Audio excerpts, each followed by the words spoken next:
total satisfaction and divide that by however many classes will end up being taught. And I need it to be in here as a formula like this because we will be changing those. We will be changing how many classes are taught. So I want to see the average satisfaction rate. So it's 46 overall, but for the 6 classes, that means on average, the satisfaction rate per class is 7.666 repeating. Okay. Okay. Everything good? Right? We get word back that the professors need to teach 4 classes each. So I'm going up here in B2 and I'm changing this to a 4. Okay. If I'm going to change that to a 4, okay, there's 3 professors. Okay. There's the 6 time slots. Well, I can't just have 1 class at each time slot now, can I? I need to have how many at each time slot now? 2. Okay. This was my last class. They just sat there. Do the math. Okay. But anyway, so okay. Well, we just said that the professors have to teach 4 classes each. There's 3 professors. Okay, that means we're going to have 12 classes taught. We have 6 time periods. So when I now say we can't leave classes per time period at just 1, we need 2 per time period for this to work. Now we're still spreading out the load and spreading out the minimizing the conflicts between classes, that kind of thing. So I change that.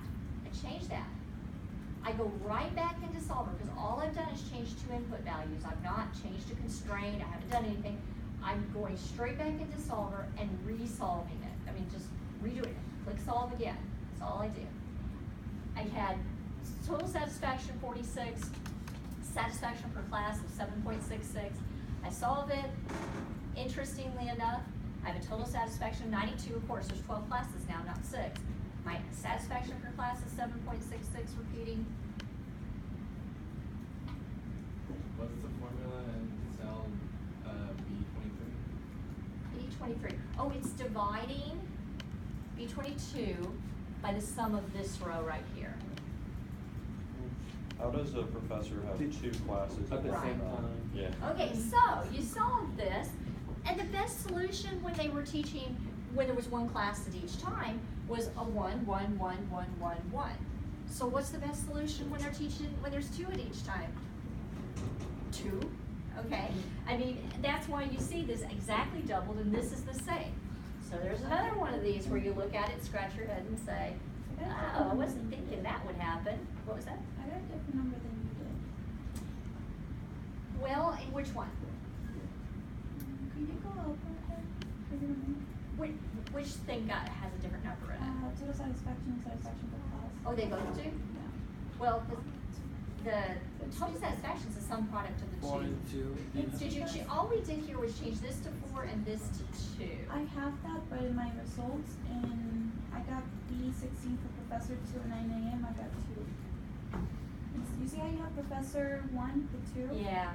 I got Yeah. Professor 2 with 2. Does this have 4s in it right here? Yes. And does this have 2s in it? Yes. Okay, so that did work.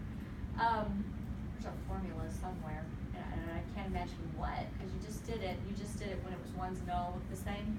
Can you say, figure that out? On H, is that just a regular sum? On which one?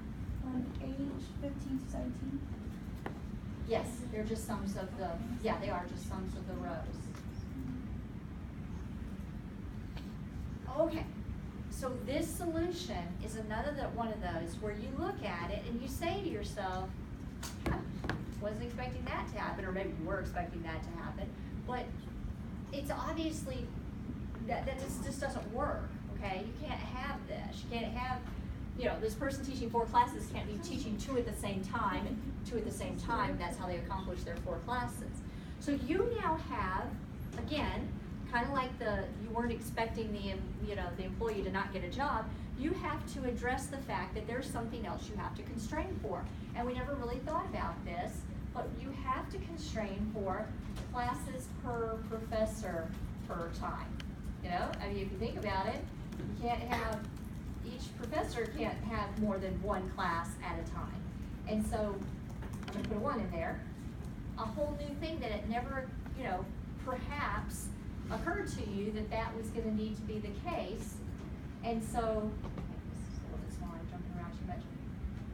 So I go right back into Solver where I had it, before, what I was looking at before, and I add this new constraint. This is a new constraint to say that a professor can only have one class per time, okay? So I'm going in to add this constraint, and here, right there, that's where the assignments are made. This is where you can't have twos, you can only have one.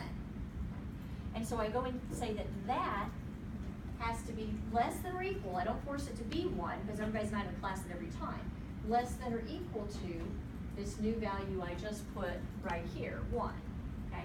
These have to be less than or equal to 1. They can't be twos, that doesn't make sense, you can't do that. So I click OK, and solve it. Now remember, I had a total satisfaction of 92 with satisfaction for class of 7.66. Well, I just added a new constraint. What happened? My objective got worse. It usually will, because I just made it do something it didn't want to do. What am I doing now? I'm using class times that are less, preferable to them than when I was doubling up at their favorite times, okay? So there's really no way around that you're gonna get a lower satisfaction and therefore a lower overall, average satisfaction. Okay, so we hadn't thought about that, we plugged that in there. If we go back and we say, oh, no, we're not gonna make them teach 4 classes, we're gonna make them teach 3. So I just go into the 4 and I change it to a 3. Okay. That's it, I don't think to do anything else with this. And I just go into Solver, again, I've only changed an input, I just go into Solver and solve it. I'm gonna get this. I'm gonna get an infeasible solution. Why did I get an infeasible solution when I all of a sudden said the professors only had to teach 3 classes?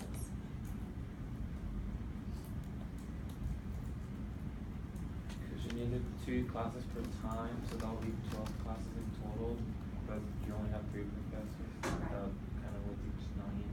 Yeah, so when we went back to 3 classes per professor, that's only 9 classes. We were forcing 2 classes each time. That's 12 classes.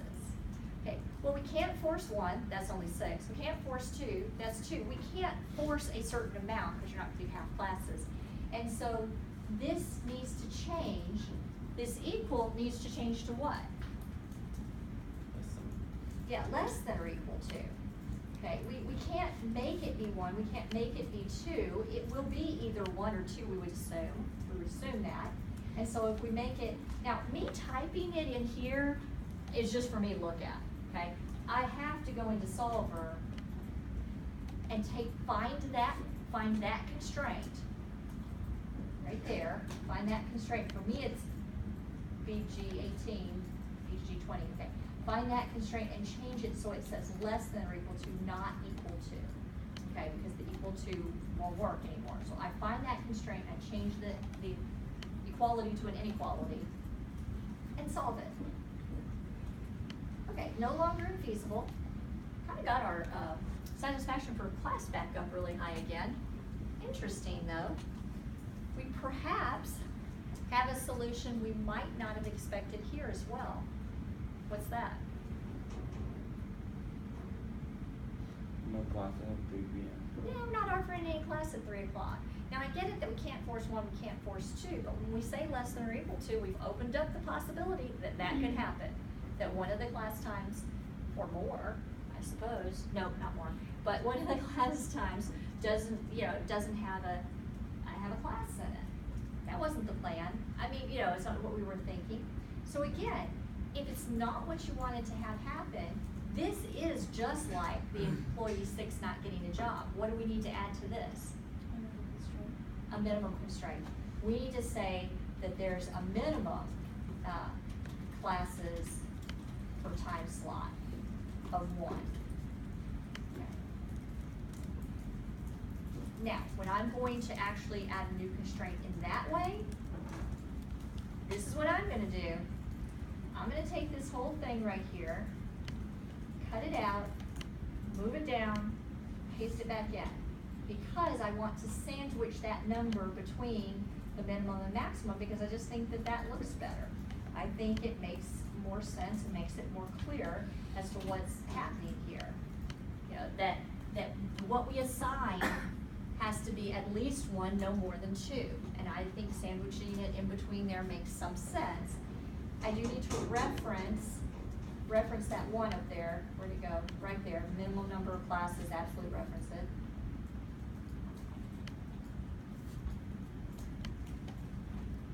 It's exactly what I did with the employees in order to ensure that all employees would get a job. I'm ensuring that all time slots get a class, okay? Same kind of thing, same kind of thing. So I scooched all this down to put those in there. And it's not enough to modify the spreadsheet, I also have to modify Solver by doing what? Add that new constraint. This is a brand new minimization constraint, minimum constraint, not minimization, minimum constraint, okay, that I didn't have before. This minimum value of 1 here has to be less than or equal to how many classes are assigned to that slot, that time slot, a new constraint. Okay, so our original model, which had only 2 constraints in it, has had 2 new constraints added to it as the result of things happening that we might not have expected to have happen. Okay? And so I'm solving, and of course my 7.66, repeating now is a 7.55, appears to be repeating as well. So I added a constraint. This wasn't gonna get better, probably get worse. It did get worse. My satisfaction ratings went down, whether total or average, but that's gonna happen. But I do now have a class at every time, okay? Some of them have 2, some of them have 1, but at least I have a class at every time. I'm sorry, could I see your constraint real quick? Yes. The new one was, it's row 18 to 20. So it's B18 to G18, less than or equal to B20 to G20. I did it this way. You could say that this row is greater than the 1 if you wanted to. Yeah, I was about to say that because it made no sense that the minimum was less than or equal to the sum. But It's it just the is. way you put The the minimum sum. is less than or equal to what's assigned, meaning that what's assigned has to be greater than or equal to the minimum value. Oh, That says exactly the same thing. This less than this is the same as this greater than this. It's the same. It's the same thing. So whichever one makes more sense to you, put it in that way. and on B18, did you put like a formula? You just type 1. I referenced my new little input up here where I put a new constraint, minimum classes per time, put a 1 there, and then I referenced it down below. Now I will tell you, on my finished file, there might be times where some of these things aren't references to other cells. That, like, I might have just put that cell across there. I'm not really sure, when I was doing it quickly and putting it together many years ago. But in time, I've realized that it was really better to have references to things, and so it looks a lot better. It makes more sense. Because then it gives you more flexibility. If we ever went back to everybody teaches, 5 class, I could change the numbers around a little bit that way. So this problem is not big at all. It's a very small problem, but we used it to show all kinds of different things. We used it to show how, making changes and then realizing, wow, it doubled up on the same thing. You can't do that, you have to add a constraint. Then we recognized that certain numbers, can have equals and some are gonna need less than or equals because it's not gonna work. And then the result of that is that you could get 0 for a class time you didn't intend for there not to be a class at that time. So there's all kinds of iterations to this. We also, of course, have looked at the bigger, what do we do with these silly things when they have so many, disallowed paths, and kind of learned that if somebody would take the time to set up the list, it would probably be a whole lot easier for us than to do it this way. And we also just looked in general, if we were gonna set it up ourselves, what would we do? How would we set it up as a matrix? How would we recreate it as a list? And you can do that. There's not any problem. There's such a consistent structure to this. And the only difference between this and the problems that were on Tuesday is that they were transportation problems, and so they had numbers in the changing